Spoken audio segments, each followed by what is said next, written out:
네, 아멘. 너무 짧아서 당황하셨나요? 네.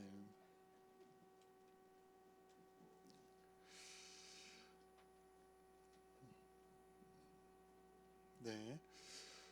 우리 옆에 분들랑 이렇게 인사 한번 하실까요? 우리 하나님만 사랑합시다. 네, 사람에게 한 사람이나 한 존재만 사랑한다는 게 어, 쉬운 이야기는 아닌 것 같아요.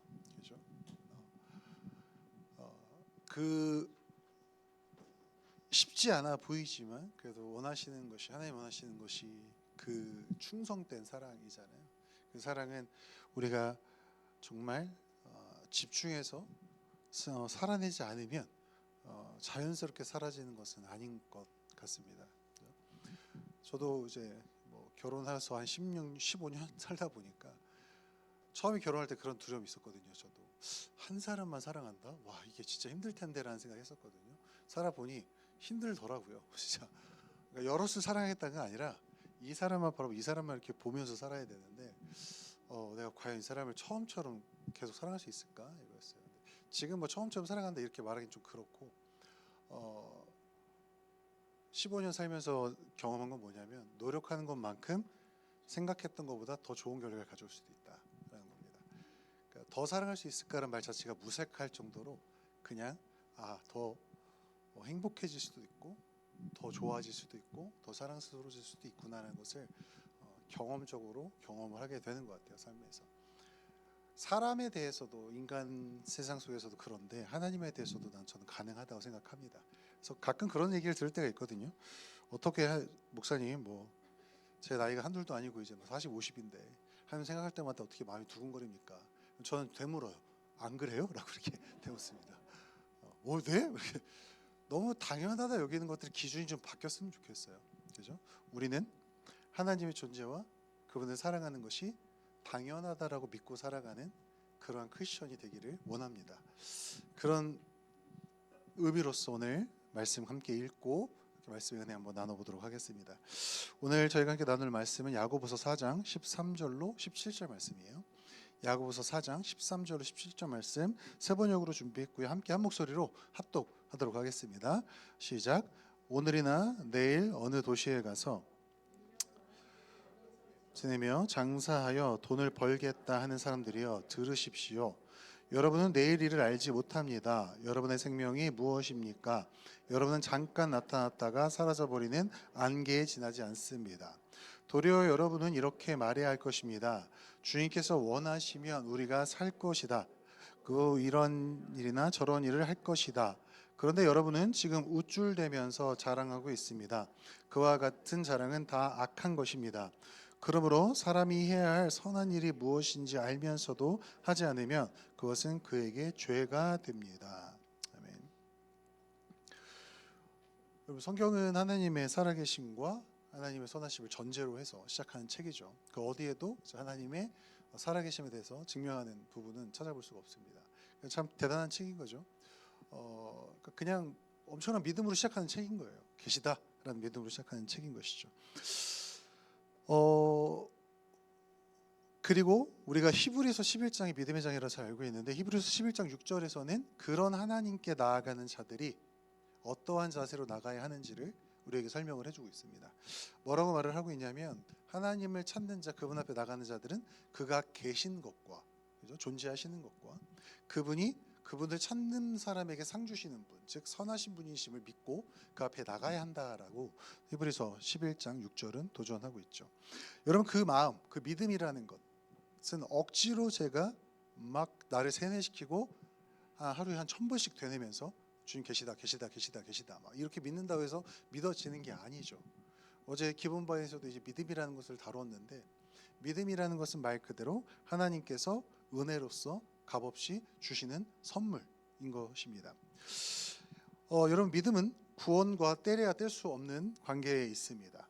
그렇기에 우리의 새로운 생명, 즉 하나님의 나라로 이어지는 영원한 생명과도 때려 뗄 수 없는 관계성을 가지고 있다라고 볼 수 있겠죠.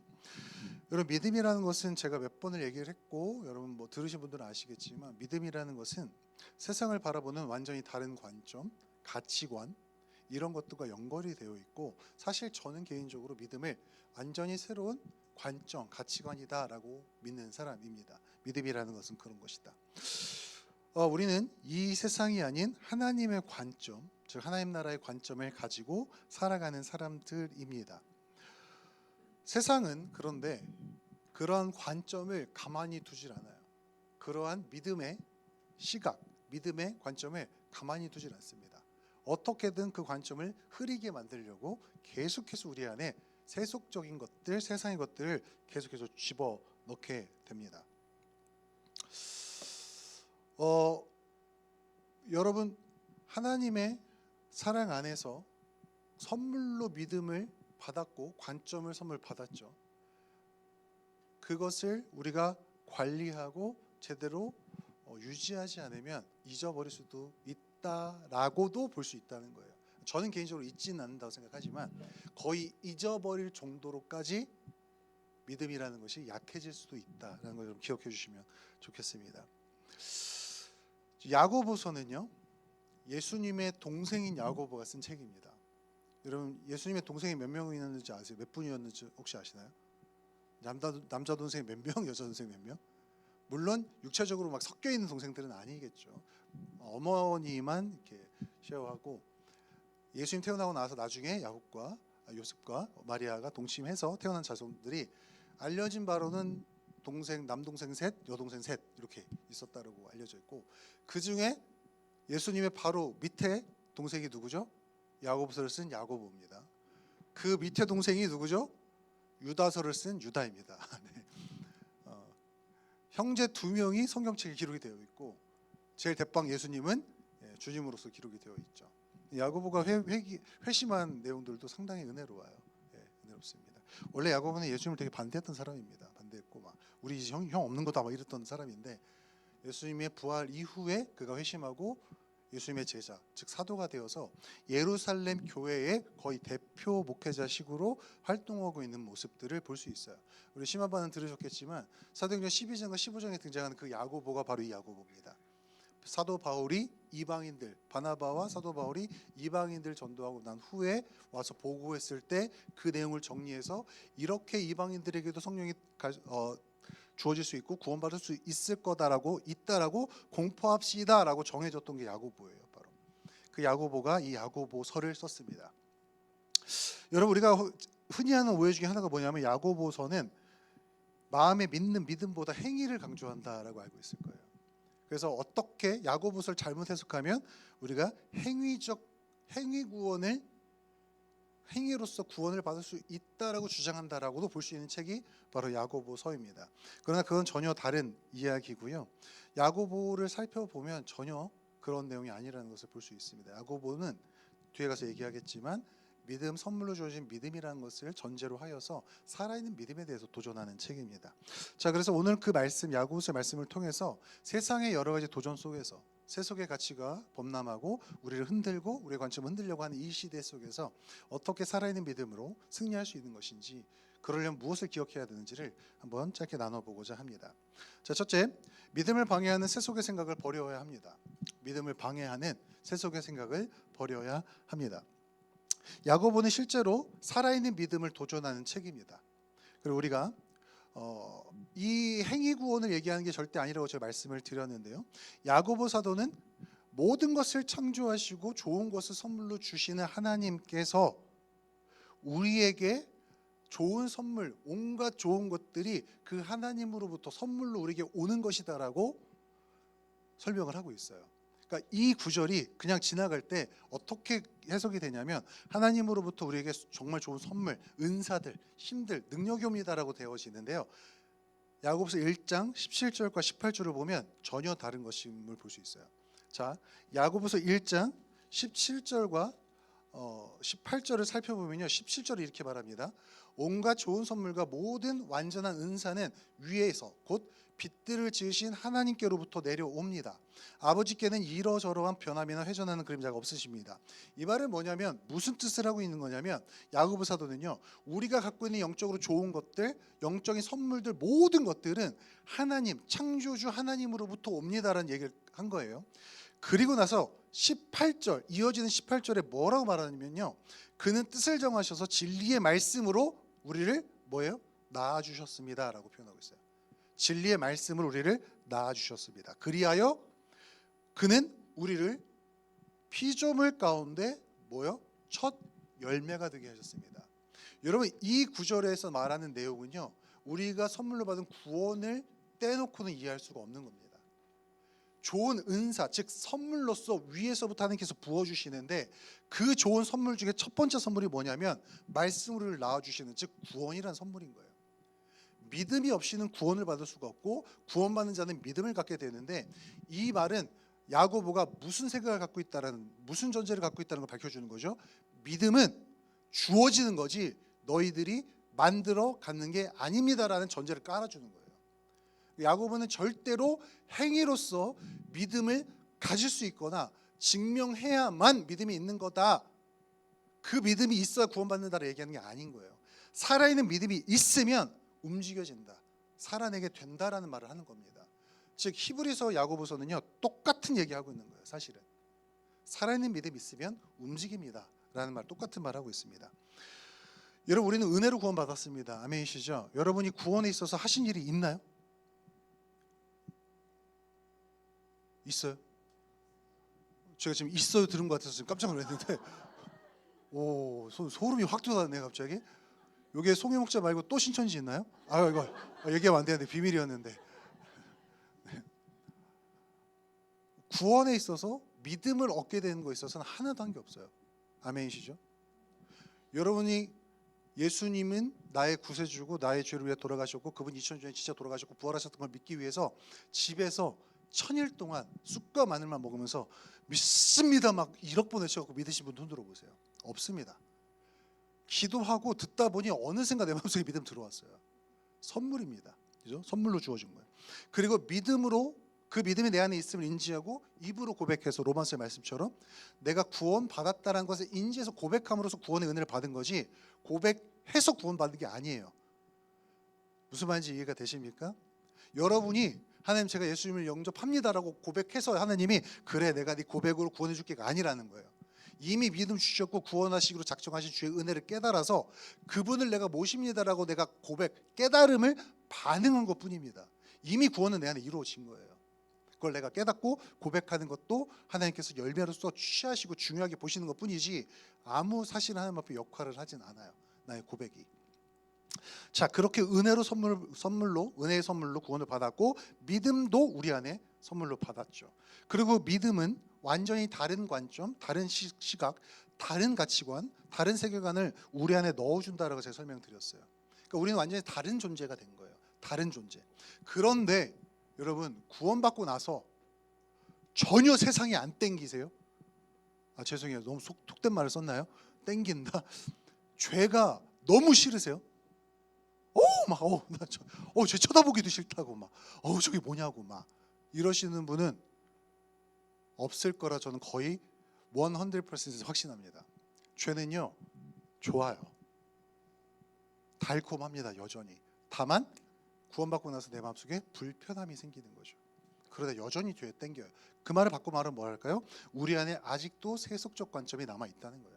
세속의 가치관과 그 세속, 하나님이 아닌 세상의 것에 끌리는, 하나님의 선한 것이 아닌 세상의 것, 내 기준, 내 자아, 내 목소리, 나의 평안, 나의 안정, 나의 쾌락, 나의 즐거움, 나의 만족, 나의 행복을 우선시하는 세속의 가치관이 내 안에 여전히 있다는 겁니다.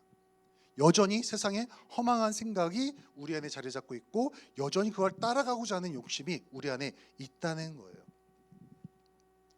자, 본문 4장 13절에서 야고보 사도는 그 성향을 찝어서 우리에게 경고하고 있습니다. 4장 13절은 뭐라고 얘기하고 있죠? 오늘이나 내일 어느 도시에 가서 1년 동안 거기서 지내며 장사하여 돈을 벌겠다. 이 말 뭐예요? 내 인생, 나의 생존, 나의 평안, 나의 번영, 나의 것을 위해서 내가 계획해서 내가 살겠다라는 말하는 사람들 들으십시오라는 거 똑같은 말입니다. 하나님의 은혜로 구원받았으면 우리는 하나님의 존재가, 하나님의 소유가 된 존재들이잖아요. 여러분, 하나님이 없었으면 우리는요 어떤 존재였을까요? 아무짝에 쓸모없는 존재였어요. 하나님 우리를 소유하셨다는 것은 하나님이 우리 가운데 주권을 가지고 계시고 모든 것의 결정권을 가지고 계신다는 뜻이에요. 그런데 허망한 생각에 젖어버리고 세속의 관점에 휩쓸려 가버리면 어떻게 된다고요? 하나님께 주도권을 드리는 게 아니라 내가 내 삶의 주도권을 잡고 뛰쳐나간다는 겁니다. 그게 야고보는 허망한 생각이라 말을 하는 거예요. 이걸 또 오해하셔서 그럼 나는 아무것도 안 하고 수동적으로 앉아서 하나님께서 지시하신 대로 살아야, 이런 뜻 아닙니다. 계획하고 주도성을 갖지만 그 위에 모든 주권과 결정을 누구한테 드리는 거예요? 하나님께 드리는 겁니다. 하나님 말씀 있잖아요. 모든 것에 인간의 길을 누가 계획한다고요? 사람이 계획할지라도 인도하시는 건 누구라고요? 하나님. 계획하라는 거예요, 말라는 거예요? 하라는 거예요. 근데 그것의 주도권 누구한테 드리라는 거예요? 하나님께 드리라는 겁니다. 여러분, 우리가 진짜 살아있는 믿음을 실천하기 위해서는요 먼저 우리 안에 이러한 세속의 가치가 아직도 살아 숨쉬고 있음을 깨달아야 돼요. 많은 사람들이 구원파적인 교리를 갖고 삽니다. 구원받았으니 나는 완전히 의로워졌고 내 삶의 방향과 생각과 모든 바람이 하나님의 방향과 맞아질 거야 라고 생각하고 살아요. 기도하다가 떠오르면 무조건 하나님 생각이라고 생각을 해요. 아닙니다. 기도하다가도 엉뚱한 생각 붙들 수 있어요. 제가 저번에 얘기했잖아요. 조용기 목사님 실제 실화예요. 기도 열심히 하는 자매가 100일 기도하고 똑똑똑 목양실 찾아왔어요. 뭐라고요? 목사님, 지금 계신 사모님은 목사님을 서포트할 수 없으니 제가 목사님의 사모가 되라고 응답받고 왔습니다. 조용기 목사님이 뭐라 대답하셨어요? 일주일만 같이 기도해 봅시다. 당신의 하나님이 거짓말하는지 내 하나님이 거짓말하는지 대결 한번 해봅시다. 일주일 뒤에 다시 만났어요. 자매가 뭐라 말했을까요? 여전히 저는 목사님 사모가 저라고 생각합니다. 조용기 목사님 뭐라 하셨죠? 제 하나님은 좀 다르게 말씀하시네요. 물렀거라. 진짜 실화예요. 실화. 여러분, 기도하고 하나님 생각하고 말씀 묵상한다고 그때 떠오르는 생각이 무조건 하나님 거 아닙니다. 우리가 진짜 믿음의 실천을 하기 위해서는요 내 안에 아직도 세속의 가치가 다리를 틀고 앉아있다는 걸 깨달아야 돼요. 내 안엔 여전히 복합적인 상태라는 걸 깨달아야 합니다. 그래야 분별하여 믿음으로 도전하시는 것을 실천할 수 있을 줄 믿습니다. 자, 둘째, 내 삶의 주권자는 하나님이심을 기억해야 합니다. 내 삶의 주권자, 주인은 하나님이심을 기억해야 합니다. 여러분, 우리는 대단한 착각 가지고 살아가요. 사실은 무슨 착각일까요? 첫 번째는 내 인생의 주인이 나라고 무의식 중에 착각하고 살아요. 우리가 말로는 하나님 겁니다, 하나님께 드렸습니다 하지만 삶을 보면 알아요. 삶을 보면 시간 그렇게 쓰지 말아야 한다라고 하시는데 어떻게 쓰죠? 우리 가영이 또 코로 얘기하는데 네. 그래도 난 그래 최선을 다해 이렇게 합리화한다는 건 뭐죠? 주도권 싸움 하고 있다는 거, 지금도 줄다리기 싸움 한다는 겁니다. 관계 속에서 뭔가 어그러졌어요. 뭔가 일이 생겼어요. 하나님께서 원하시는 뒤에 가면 말하겠지만 선한 방법 다 알아요. 우리가 안 해요. 안 합니다. 그건 주님 생각이고요 라는 생각이 내 안에 들어와요. 전 그거 못해요. 도전하시는 거 분명히 알아요. 말씀의 자리, 묵상의 자리, 내가 살아나는 자리 도전하는 거 알아요. 근데 내 상황을 먼저 앞세웁니다. 내 감정을 먼저 앞세웁니다. 그리고 뭐라 말해요? 할 수 없어요 라고 말해요. 어쩔 수 없습니다 라고 얘기를 합니다. 그건 내가 주인이란 뜻이에요. 여러분, 사람 착각하고 산다는 거예요. 내가 주권을 가지고 있다고 착각합니다.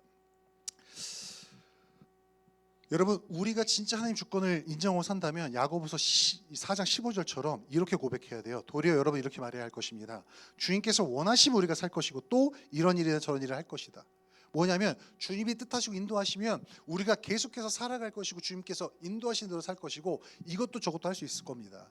즉 주님이 인도해 주셔야 합니다라고 고백해야 할 겁니다라고 얘기를 하는 거죠. 그런데 16절에서 뭐라 말하죠? 그런데 여러분은 지금 우쭐대면서 자랑하고 있습니다. 그와 같은 자랑은 다 악한 것입니다. 여기서 말하는 자랑은 무엇일까요?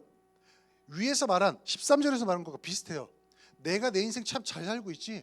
내가 내 인생 참 괜찮게 살고 있지. 나 내 인생 내가 계획하면서 내 계획대로 내 뜻대로 잘 인도하고 있어. 잘 살아가고 있어 라고 우쭐대고 있다는 거예요. 하나님의 주권 밖에서 하나님 내가 필요로 할 때는 갖다 쓰는데 그 외에는 그 주권 인정하지 않으면서도 잘 살고 있다라고 우쭐대고 있다는 겁니다.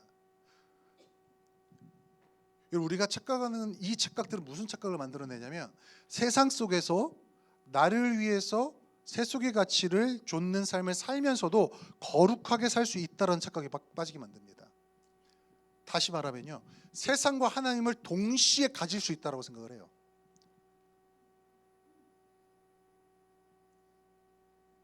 저만 그런가요? 우리 안에 그러한 생각이 있어요. 세상의 것, 세상의 가치도 내가 품을 수 있고 누릴 수 있고 하나님도 내가 품을 수 있어. 근데 제가 예전에 한번 설교할 때 이런 비밀 하나 말씀드렸어요. 세상 품으면 하나님 잃어버리는데 하나님을 품으면 세상을 다 소유한다라고 말씀드렸어요. 하나님 안에 모든 세상의 거함을 우리는 양분해서 생각하고 있어요. 그 전제 자체가 틀렸다는 거예요. 세상은 하나님 속에 있습니다. 하나님을 소유하고 하나님께 먼저 나의 모든 걸 드리는 게 먼저예요. 그러면 그 안에 있는 세상의 것이 내게 딸려오게 돼 있는 겁니다. 그게 축복인 거예요. 그래서 하나님이 내가 축복이다라고 말씀하신 거예요. 나를 소유함이 축복이다. 하나님 안에 세상 모든 게 들어있으니까요. 그리고 여러분 제발 물질의 축복이 축복이다라는 제한된 생각 버리시기 바랍니다. 물질의 축복도 축복 중에 하나인 거예요. 여러분에게 허락 안 돼 있는 축복일 수도 있습니다. 아멘하기 싫으시죠? 너무 싫지 성주고 지금 너무 싫어요. 가영이 아멘 안 하네요. 네. 죽어도 안 해 이런데 안 해. 제가 여기서 막 야베스의 축복과 막 야곱의 축복과 아브라함 축복 얘기해서 여러분의 양떼가 넘치 이러면 막 아멘이 그냥 마이크 된 것처럼 나올 거예요. 아멘 막 나올 거예요. 우리 최성말 목사님 일어나서 두 손 들고 막 하면 막 흔들면 더블이니까 말하면서 막 자, 첫 번째 대지 믿음을 방해하는 세속의 생각을 버려야 합니다. 아멘 하세요. 네. 여러분 우리가 거대한 착각 갖고 있죠. 세상과 하나님 동시에 섬길 수 있다. 근데 주님 정확히 말씀하셨어요. 제 얘기 아니에요. 두 주인 섬길 수 있다 없다? 없다 했어요. 근데 여러분 비밀이잖아요. 진짜 하나님 소유하면 세상 다 소유하는 겁니다. 그리고 여러분 또 하나 착각 뭐예요? 내가 주도권 갖고 있다 생각하니까 다른 사람들 세상 속에서 사람 다 쓰러져도 저는 쓰러져도 그렇게까지 쓰러지지 않아요 라는 겁니다. 자만 우쭐대는 거예요. 아, 나 그래도 괜찮게 살고 있어요. 이 정도면 잘 살고 있잖아요. 그렇게 목사님 저 그렇게까지는 아닙니다. 아니요, 그렇게까지 됩니다. 여러분 너무 믿지 마세요. 스스로 너무 과신하지 마세요. 다윗이란 성군 쓰러졌던 거 생각하십시오. 수많은 우리 앞서 있었던 목회자들 쓰러졌던 거 생각하세요. 언제든 자빠질 수 있어요. 우리는 빌립보서 3장의 말씀처럼 사도 바울의 생각을 가져야 돼요. 내가 섰다, 내가 가졌다라고 생각하지 않는다라는 걸 가져야 돼요. 안 그러면 내가 계속해서 영적으로 실생활 속에서 주도권을 갖고 가면서도 자꾸 살면서도 괜찮게 산다고 착각합니다. 나 괜찮게 하나님 섬기고 있다고 착각한다는 거예요. 여러분 내가 내 인생의 주도권을 잡고 산다는 건 하나님 밖에 산다는 것과 똑같은 얘기거든요. 그 인생을 야고보서가 뭐라고 말하죠? 14절에 여러분의 생명이 무엇입니까? 여러분은 잠깐 나타났다가 사라져버리는 뭐와 같다고요? 안개와 같습니다. 하나님의 통치권 밖에 있는 인간의 인생은 다 안개와 같아요. 여러분 안개가 어떻게 사라지죠? 휘 이래야 사라지나요? 태양 딱 뜨면 사라져요. 뜨는 순간 싹 사라집니다. 특별한 목적으로 생겨난 다른 안개가 아닌 이상은 지면에 깔렸던 안개는 태가 딱 뜨는 순간 사라져요. 하나님의 나라라는 실존하는 그 영원한 실체이신 하나님의 나라는 해가 딱 뜨는 순간 하나님 밖에 있던 인생들은 싹 사라질 험한 인생입니다. 험한 인생.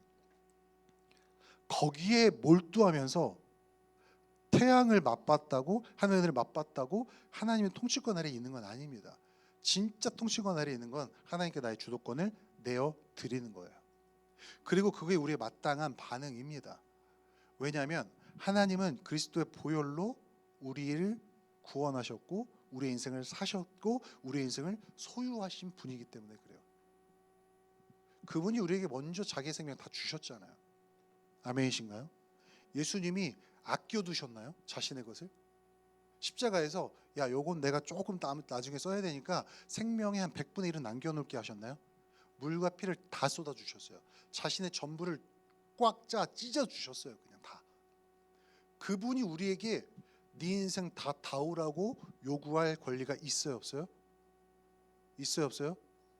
있어요.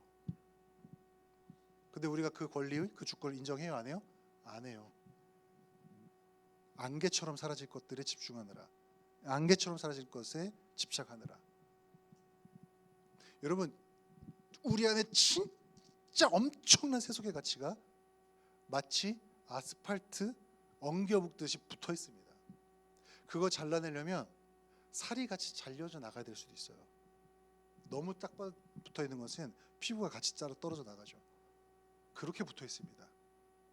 그걸 인정하고 빨리 잘라내듯이 주님의 주권을 돌려드려야 돼요. 아멘이신가요? 그렇게 해야만 우리는 믿음의 실천을 할 수 있습니다. 믿음을 살아낼 수 있어요. 그것을 믿음으로 도전하시는 것을 실천할 수 있다고요. 그렇게 노력해야만. 자, 셋째, 실천으로 행하는 것만이 정말 믿는 것임을 기억해야 합니다. 어제 제가 기본모 하나분수 얘기했어요. 우리 헤란 예비목자가 카드를 들고, 본인의 카드 들고 맥도날드를 가요. 그러면 그 카드로 햄버거 사 먹을 수 있어요, 없어요? 없어요? 그것까지 막혔어? 기도 좀 해줄게요. 나와요. 물질의 문이 열릴지어다. 한 10,000원짜리는 사 먹을 수 있어야지, 그죠? 이 카드 아니면 10,000원짜리 지폐나 20,000원짜리 지폐 들고 가면 사 먹을 수 있다는 믿음이 있어요, 없어요? 있어요. 우리가 어떻게 알아요? 경험해 봐서 아는 거잖아요. 경험해 봐서. 진짜 믿으면 내가 지금 그 믿음이 우리 안에 있기 때문에 성주자매한테 가서 햄버거 좀 사다 주세요 그러면 간다고요. 근데 믿음이 없어요. 저기에 맥도날드가 있는지도 모르겠고 가면 내가 살 수 있는지도 모르겠고 믿는다 하지만 내 마음속에 진정한 믿음이 없으면 가라면 갈까요? 아니 근데 목사님 이게 제가 살 수 있을까요? 저 이거 이 돈 가짜 돈인데요? 이거 달란트인데요, 달란트? 5달란트인데요? 이거 살 수 있을까? 아니 살 수 있다고 하라고. 어떻게 살까요? 막 안 가요. 뭐 무슨 얘기하려고 하는지 아시겠어요? 내 마음속에 진짜 믿음이 있으면 합니다. 자, 조금 더 영적으로 깊은 얘기 해볼까요? 하나님이 살아계시고 그분이 모든 것 위에 계신, 모든 통치자, 권력자, 모든 지도자 위에 계신 진정한 왕이라고 믿는다면 우리가 누굴 두려워할까요? 여러분의 CEO, 부장님, 지점장, 대리 누굴 두려워할까요? 여러분의 부모님, 여러분의 선배, 교수 누굴 두려워할까요? 하나님 두려워하겠죠. 그럼 그분 앞에 그분 거 맞추려고 그분 기분 상하지 않게 하려고 눈치를 볼까요? 아니면 그분 앞에서도 하나님께 당당하기 위해서 하나님 눈치 볼까요? 이게 믿음의 차이라고요. 진짜 믿으면 실천합니다. 진짜 믿으면 근데 또 오해하지 마세요. 또 내일 출근하자마자 지점장님한테 막 지점장님 쳐 사표 쓰지 뭐 내가 이거 아니에요. 이거 아니에요. 제발 오해하지 마세요. 그거 아니에요. 로마서에서 말씀했습니다. 모든 통치자는 하나님께로부터 난다. 그러니 복종하고 그를 위해 기도하라고. 그게 전제예요. 선한 시민이 되는 게 전제입니다. 그러나 선한 시민, 사회 정의 뒤에 숨어서 하나님의 말씀을 불의하게 어기게 하는 것조차도 순종하지 말라는 거예요. 무슨 말인지 아시겠습니까? 하나님의 질서 속에서 우리가 섬겨야 할 걸 섬겨야 되지만 그분이 나에게 하나님의 말씀조차 어기고 하나님의 율법을 벗어나는 일을 강요한다면 말할 수 있어야 한다는 거예요. 죄송한데 못하겠습니다라고. 죄송해요. 그건 저의 양심에 맞지 않습니다라고. 신변이나 나의 지위나 불이익이 있어도 해야 한다는 거 누구 두려워하기 때문에? 하나님 두려워하기 때문에. 진짜 믿으면 실천한다는 겁니다. 진짜 믿음. 왜요? 우리는 하나님의 나라라는 영원한 영생을 선물로 받은 존재들이에요. 아멘이십니까? 우리 구원 받았죠. 하나님 나라의 백성 됐죠. 근데 이것이 앞으로 일어날 일인가요? 죽어야 하나님 백성 될 거예요? 죽어야 하나님 나라의 백성 되나요? 아니죠. 예수님 뭐라 말씀하셨죠? 하나님의 나라는 지금 어디 있다고요? 너희 안에 있다라고. 지금 여기 있다라고 말씀하셨어요. 이곳에서 이미 주님의 나라의 백성 된 줄 믿습니다. 아멘이시죠? 그러면 그분이 하나님 나라의 기준, 그분이 통치하시는 그 기준, 그 관점이 우리 안에 있다는 거예요, 없다는 거예요? 있다는 겁니다. 우리 안에 들어왔다는 거예요. 그럼 그 기준의 관점으로 보아서 분별해서 하나님의 믿음으로 도전하시는 것, 하나님의 믿음으로 부르시는 것, 하나님의 믿음으로 우리를 밀어내는 것 하라고 도전하시는 것들은 해야 되는 거예요, 안 해야 되는 거예요? 해야 되는 것들이에요. 그걸 해야만 우리 안에 진짜 믿음이 있음이 드러나는 것입니다. 야고보서 마지막 17 우리 본문의 마지막 17절에서 이렇게 말을 하죠. 그러므로 사람이 해야 할 선한 일이 무엇인지 알면서도 하지 않으면 그것은 그에게 뭐가 된다고요? 죄가 됩니다. 알면서 안 하면 죄예요. 알면서 안 하면. 현대 크리스천들 안에서 저도 많이 들었던 것 중에 그게 있어요. 아, 몰라서 그랬지. 몰라서 그랬지. 알면 그랬겠어. 진짜요? 네, 여러분 스스로에게 물어보세요. 진짜 몰라서 그랬어요? 정말 몰라서 그 사람한테 그렇게 비수꽂는 말씀하셨어요? 진짜 몰라서? 진짜 몰라서, 죄송해요. 좀 심한 얘기지만 진짜 몰라가지고 주일날 막 여행 다니면서 그냥 핑계대고 그러셨어요? 저희 가서 예배 드리겠다라고? 딴 데 가서 예배 드리면 된다고? 예배 안 드렸잖아요. 이렇게 온라인 켜놓고 지금 운전하면서 인터넷, 그게 무슨 예배입니까? 진짜 몰라서 그랬어요? 진짜 몰라서? 아니에요. 타협한 거예요. 타협. 모르고 싶었죠. 네, 모르고 싶어. 제 얘기하는 겁니다. 여러분 얘기 아니에요. 제 얘기하는 겁니다. 네, 죄송해요. 제 얘기를 빙자해서 얘기해서 죄송합니다. 제 얘기하는 겁니다. 여러분, 하나님의 관점에 우리 안에 들어왔다는 것은 세상의 윤리와 도덕 그 위에 있는 하나님의 선한 양심이 우리 안에 생겼다는 거예요. 성령 하나님께서 내주하시기에 성령 하나님의 선한 양심이 우리 안에 살아있다는 겁니다. 아멘이신가요? 여러분, 하나님의 일을 하다 섬기다 분명히 내가 잘하고 있다 생각하는데 불편한 마음 드실 때 없어요? 뭔가 내 마음속에 난 지금 문제 없는 것 같은데 뭔가 마음이 불편해.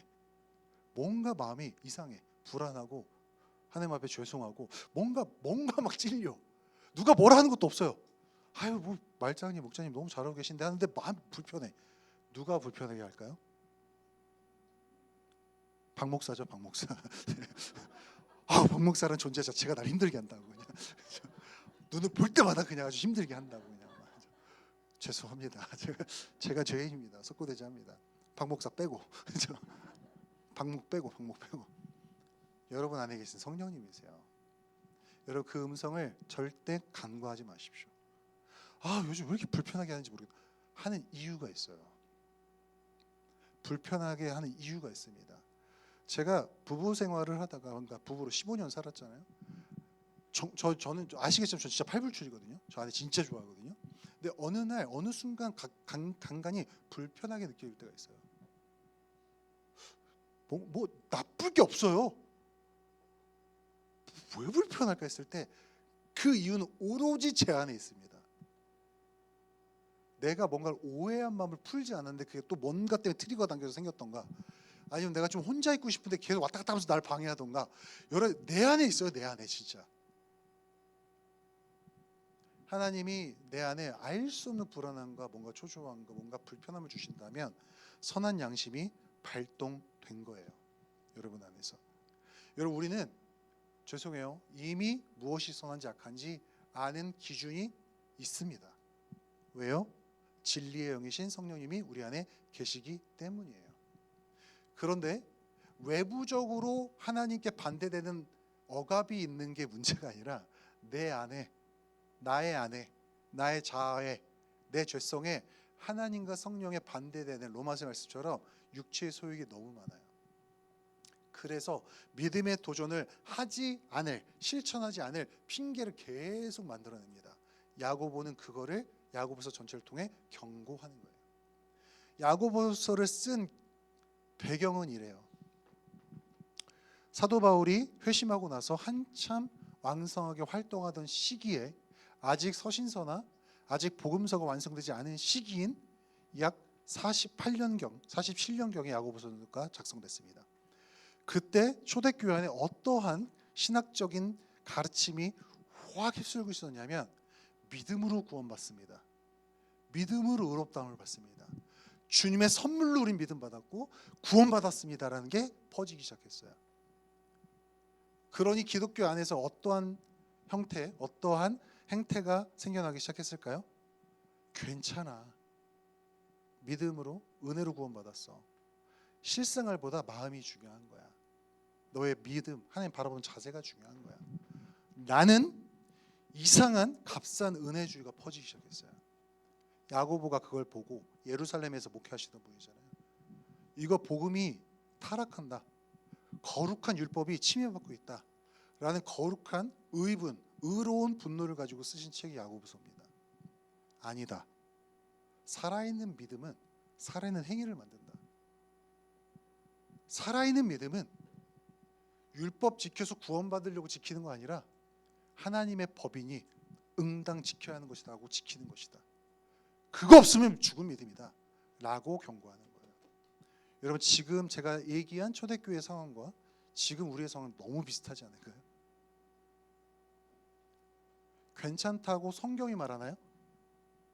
여러분, 하나님 섬길 때 그 정도 마음은 품어도 된다라고 성경이 말하나요? 아니에요. 성경은 오히려 맡긴 자에게 구할 건 충성이다라고 말을 합니다. 고린도전서에서. 주님의 일을 위해서 너의 모든 걸 쏟아부으면 내가 축복하지 않나 시험해보라는 말씀을 하십니다. 하나님께 아끼라는 말씀 안 하세요. 우리 계속 현대적으로 이 세속의 가치관에서 계속 합리화시키고 있잖아요. 이 정도면 충분하다라고.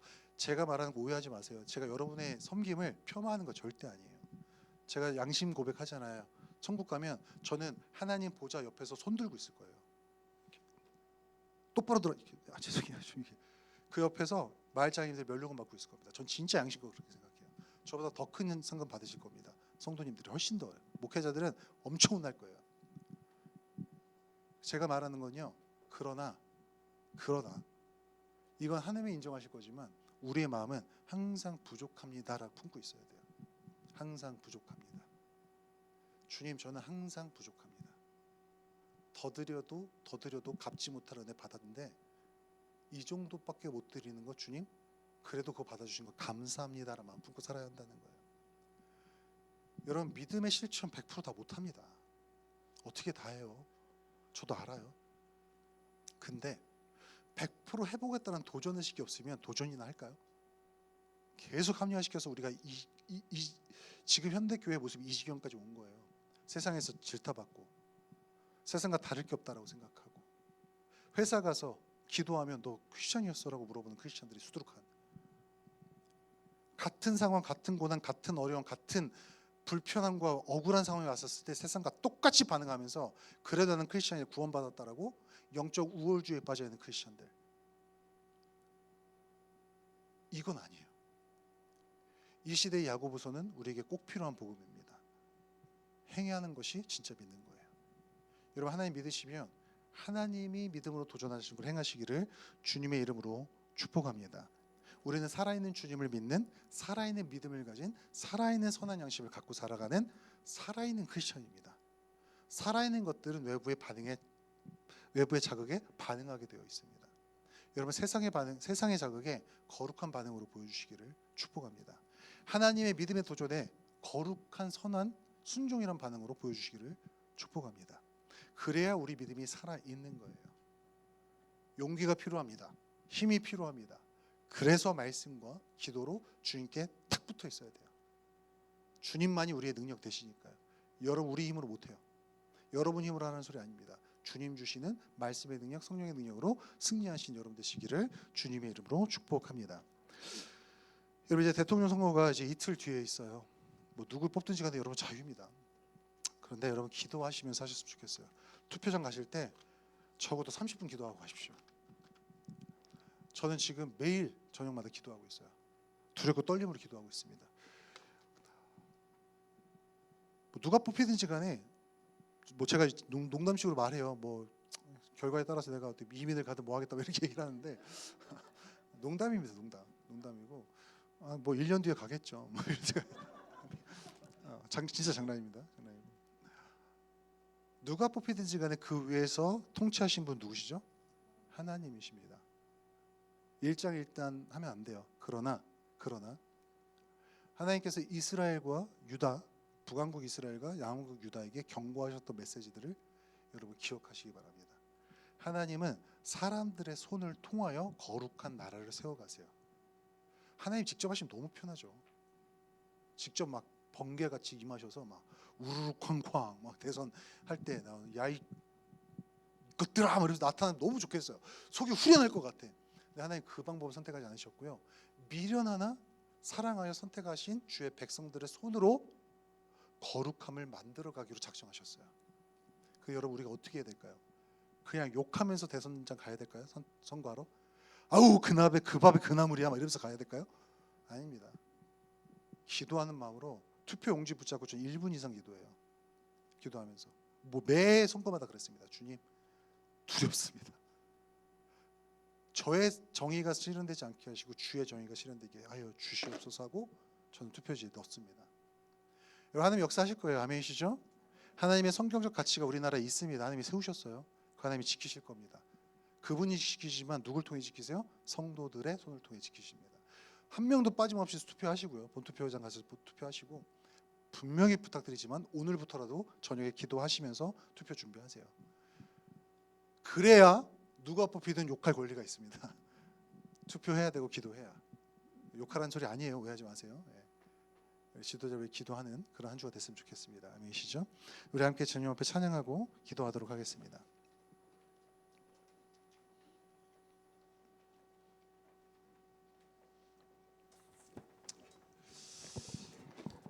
그럼 원하고 바라고 기도합니다라는 찬양이 있습니다. 진짜 가사가 정말 좋은 것 같아요. 이 세상을 살아가는 동안에 나의 힘을 의지할 수 없으니 근데 또 기도하는데 낙심하지 말 것은 낙심이 온다는 거예요. 낙심하지 말 것은 주께서 뭐가 돼요? 참 소망이 되십니다. 그럼 너무 감사하지 않아요? 저 이 세상 있고 우리나라뿐만 아니라 모든 것 봤을 때 소망 없어요. 저 정말 회의적인 사람이잖아요. 정말 소망 없어요. 근데 기뻐하며 주님 앞에 기도할 수 있는 건 누가 소망이 되세요? 하나님이 소망 되셨어요.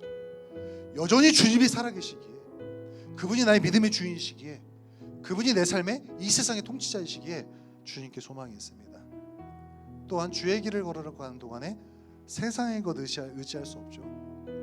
그런데 히브리서 말씀처럼 세상에서 유리하고 버림받아도 감사하고 낙심하지 말 것은 주께서 참 기쁨이 되십니다. 여러분 주님 때문에 기뻐하십니까? 주님 때문에 소망이 있으십니까? 여러분의 통장 잔고 때문에 소망이 있는 거 아니에요? 여러분이 일어난 업적 때문에 소망이 있는 거 아닙니까? 여러분 오늘 하루 누군가의 반응 때문에 기뻐하는 거 아닌가요? 내가 원하는 대로 일이 풀려서 기뻐하는 거 아닌가요? 그게 다 어그러져고 다 뺏겨도 기뻐하실 수 있으신가요? 사도 바울의 말씀처럼 내가 그리스도 안에서 자족하는 법을 배웠노라라는 그 고백을 하실 수 있나요? 믿음의 눈이 있어야 할 수 있을 줄 믿습니다. 그 믿음의 눈은 실천할수록 더 단련되고 강해질 줄 믿습니다. 이 시간 우리 이 찬양을 주님 앞에 올려드리면서 주님 나도 그냥 원하기만 하는 사람 말고 그 믿음의 조상 같은 믿음의 본을 보이게 해주십시오. 살아내게 해주십시오. 힘들어도 눈물이 뚝뚝 떨어져도 이가 바득바득 깔려도 주님 원하시는 믿음의 도전 실천하게 해주십시오 라는 기도한 마음으로 주님 앞에 나갔으면 좋겠습니다. 함께 주님 앞에 찬양 올려드리겠습니다.